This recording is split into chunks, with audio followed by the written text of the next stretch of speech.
Big pass இன்றைக்கான full எபிசோடில் என்ன மாதிரியான விஷயங்கள் நடந்தது அப்படிங்கிறத ரொம்பவே ஷார்ட்டாக பார்க்க போகிறோம். சொல்லப்போனால் நிறைய விஷயங்கள் மாயா ஹிண்ட் கொடுத்து கமல் சார் நிறைய கொஸ்டின் கேட்ட மாதிரி தான் இருந்தது. ஃபர்ஸ்ட் எடுத்ததுமே பார்த்தீங்கன்னா, உங்களோட கோல் என்ன சொல்லுங்கள், இங்கே வந்ததுக்கான கோல் என்ன அப்படிங்கிறத சொல்லுங்கள் அப்படின்னு சொல்லும்போது, ஒருத்தர் எல்லாருக்குமே தெரியும், ஒருத்தர் ஒரு விஷயம் வச்சுருப்பாங்க. நிக்ஷன் அவர் அவரோட திறமையை பாட்டு பாடுறது, நடிப்பு திறமை இருக்குது, இந்த மாதிரி விஷயத்தெல்லாம் சொல்கிறாரு. அதே மாதிரி பார்த்திங்கன்னா மாயா சார் எனக்கு காமெடி பண்ணுறது எனக்கு ரொம்பவே பிடிக்கும் அப்படின்னு சொல்லிட்டு, அதே மாதிரி நான் இப்போ ஸ்கிரிப்ட் கூட நான் ஒன்று எழுதி லோகேஷ் சார்கிட்ட கொடுத்துட்டு தான் சார் வந்திருக்கேன். அவர் 100 நாள் நீ வீட்டுக்குள்ளே இருந்துட்டு வந்ததுக்கப்புறம் நான் அதுக்குள்ளே படிச்சிருப்பேன், நீ 100 நாள் அந்த வீட்டுக்குள்ளே இருந்து வா, அதுக்கப்புறம் நம்ம அதை பற்றி பேசலாம் அப்படிங்கிற மாதிரி சொல்லியிருக்காங்க. அதுக்கப்புறம் இன்னொரு கதை கூட நான் வச்சுருக்கேன் சார், இந்த பிக் பாஸ் வீட்டுக்குள்ளே இருக்கிற கண்டஸ்டன்ஸ் எல்லாருமே அதில் இருப்பாங்க, அந்த மாதிரி ஒரு கதை வச்சுருக்கேன் அப்படின்னு ஒரு கதையாக மாயா மேடம் சொன்னாங்க. அதுக்கு கமல் சார் பாராட்டி தள்ளினதை பார்க்க முடிஞ்சுது. அதே நேரத்தில் பார்த்தீங்கன்னா அர்ச்சனா சொன்னாங்க, சார் நான் அந்த வீட்டுக்குள்ளே அதிகமாக பாட்டு பாடிட்டு இருக்கேன், அதாவது எனக்கு ப்ளேபேக் சிங்கராக ஆகணும் அப்படிங்கிறது ஆசை அப்படிங்கிற மாதிரி சொல்கிறாங்க. மணி பார்த்திங்கன்னா, சார் எனக்கு ஒரு பெரிய கோரியோகிராஃபர் ஆகணும் அப்படிங்கிற ஒரு விஷயத்தை சொல்கிறாங்க. எல்லாருக்குமே ஒரு திறமைகள் இருக்குது. அதே மாதிரி விசித்ரா பார்த்திங்கன்னா, சார் என்னை எல்லாரும் ஒரே இதில் பார்த்துருப்பாங்க, அதாவது விசித்ரானா இந்த இதுதான் இப்படி தான், அதாவது அவங்க கவர்ச்சி டான்ஸ் ஆடுவாங்க, இந்த மாதிரி உள்ளவங்க தான் அப்படிங்கிற ஒரு விஷயத்திலே போச்சு. ஆனால் எனக்கும் நிறைய திறமைகள் இருந்தது சார், ஆனால் அதெல்லாம் எனக்கு அந்த வாய்ப்பு கிடைக்கவே இல்லை அப்படிங்கிற மாதிரி சொல்லும்போது, 20 வருஷமும் உங்களுக்கு இந்த வாய்ப்பு கிடைக்கல, அதாவது பிக் பாஸ் ஷோன்னு ஒரு வாய்ப்பு கிடைக்கல, இப்போ தானே கிடச்சிருக்கு, இதுக்கப்புறம் அதை பயன்படுத்திக்கோங்க அப்படிங்கிற ஒரு விஷயத்தை சொல்கிறாங்க. அதே மாதிரி பார்த்திங்கன்னா விக்ரம் சார் எனக்கு உங்களை விட ஒரு பெரிய லெவலுக்கு போகணுன்னு ஆசை சார், அதாவது சினிமா தான் எனக்கு எல்லாமே, என் உயிர் மூச்சு எல்லாமே எனக்கு சினிமா தான் அப்படிங்கிற ஒரு விஷயத்தை விக்ரம் சொல்கிறத பார்க்க முடியுது. இப்படி எல்லாருமே அவங்கவுங்களுக்குள்ளே இருக்கிற திறமைகளை சொல்கிறாங்க. அடுத்ததாக ஒரு கொஸ்டின் கேட்குறாங்க, இந்த வீட்டில் ரொம்ப பொறுப்போடு இருக்கிறது யார், பொறுப்பு இல்லாமல் இருக்கிறது யார், இந்த கொஸ்டின் எங்கேருந்து வந்தது அப்படின்னு பார்த்தீங்கன்னா, மாயா நேற்று ஃபுல்லாக அர்ச்சனா ஒரு ஒர்க்குமே பண்ண மாட்டேங்கிறாங்க. இன்னொரு பக்கம் தினேஷும் திட்டிகிட்டு இருப்பார். ஆனால் மாயா நிறைய இடத்துல ப்ரொஜெக்ட் பண்ணிகிட்டு இருந்தாங்க, இந்த மாதிரி பாருங்கள் அவங்க வேலை வாங்குறாங்க, அதை எடுத்துகிட்டு வா இதை எடுத்துகிட்டு வான்னு வேலை தான் வாங்குறாங்க, அவங்க ஒன்றுமே பண்ணலை அப்படிங்கிற ஒரு விஷயத்தை மட்டுமே மாயா மேடம் சொல்லியிருந்தாங்க. இன்றைக்கி அதுக்கான ஒரு கொஸ்டின் தான் கமல் சார் கேட்குறாங்க, பொறுப்புள்ளவர் யார், பொறுப்பில்லாதவர் யார் அப்படின்னு சொல்லும்போது முக்கால்வாசி பேர் பொறுப்புள்ளதுக்கு தினேஷ் பேரையும் விஜய் வர்மா பேரையும் சொல்லியிருந்தாங்க. ஆனால் தினேஷ் தான் அதில் மோஸ்ட்டாக எல்லாரும் சொல்லியிருந்தாங்க.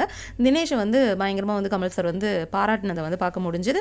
அதே நேரத்தில் இந்த வீட்டில் ரொம்ப பொறுப்பு இல்லாமல் இருக்கிறது யார் அப்படின்னு கேட்டால் அர்ச்சனாவோட பேரை சொல்கிறாங்க. அதுக்கு ரவீனா சொன்ன ஒரு ரீசன் என்ன அப்படின்னு பார்த்தீங்கன்னா, நேற்று பார்த்துருப்பீங்க, ஏதோ ஒரு ப்ரெட்டை எடுத்துக்கொண்டு பூர்ணிமா கிட்ட அவங்களுக்குள்ள ப்ரெட்டை எடுத்து வைக்க சொல்லியிருப்பாங்களாம்.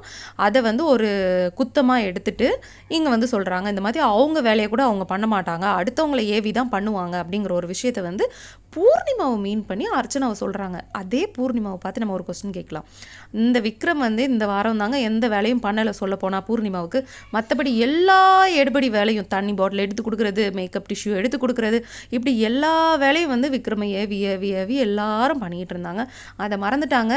ஆனால் பார்த்தீங்கன்னா அர்ச்சனாவை சொல்கிறாங்க. அதுக்கப்புறம் மாயா எல்லாருமே அர்ச்சனா அர்ச்சனா அர்ச்சனா அர்ச்சனான்னு சொல்கிறத பார்க்க முடிஞ்சுது. அதே எல்லாரும் இந்த வீக் யார் அந்த அளவுக்கு விழுந்து விழுந்து வேலை பண்ணதை பார்த்தா, நான் பார்த்தது பார்த்தீங்கன்னா விஜய் வர்மா தினேஷ் இவங்க 2 பேரும் பண்ணதை தான் அதிகமாக பார்த்தேன். உண்மையாகவே மாயா பூர்ணிமா அந்த வீட்டுக்குள்ளே அவ்வளோ வேலை பண்ணிகிட்டு இருக்காங்க அப்படின்னு நினைக்கிறீங்களா?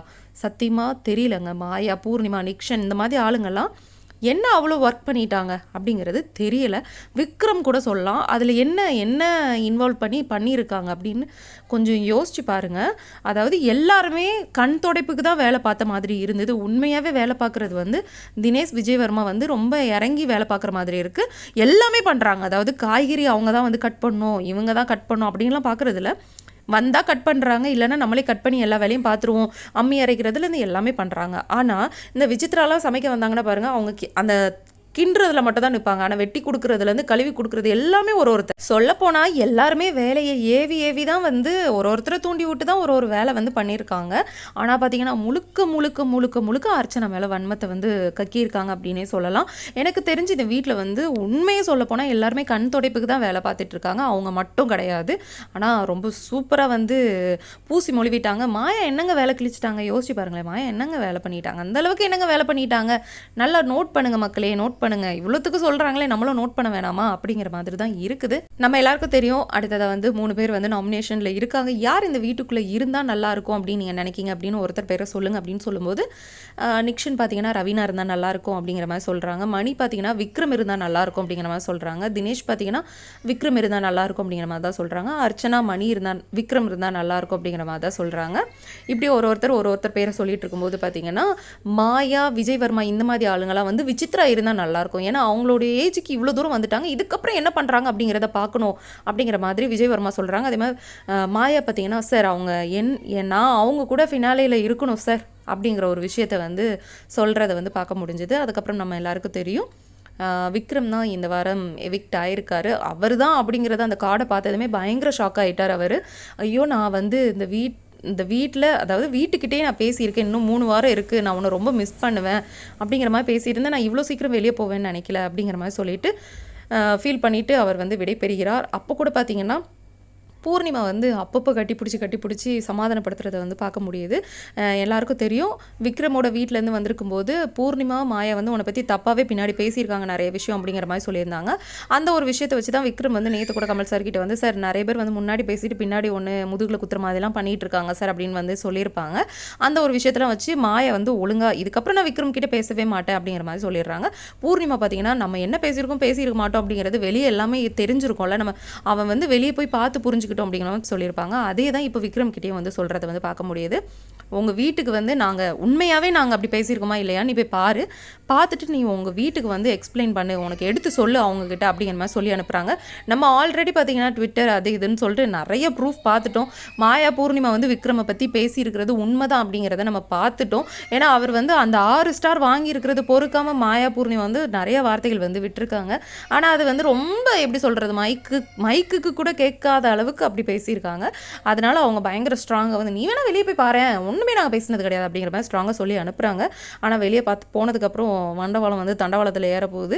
சரி ஓகே, அதெல்லாம் நம்ம வெயிட் பண்ணி பார்க்கலாம். ஆனால் வந்து பயங்கரமாக வந்து ஃபீல் பண்ணிட்டு தான் வந்து விக்ரம் வந்து வெளியே போயிருக்காரு. விக்ரம் வெளியே போனதை பற்றியும் அர்ச்சனாவை வந்து இன்னைக்கு அதாவது கமல் சார் வந்து யார் இந்த வீட்டில் பொறுப்பானவங்க பொறுப்பு இல்லாதவங்கன்னு கேட்கும்போதே தெரிஞ்சு போச்சு. மாயா நேற்று ஃபுல்லாக உட்காந்து புலம்புனது தான்.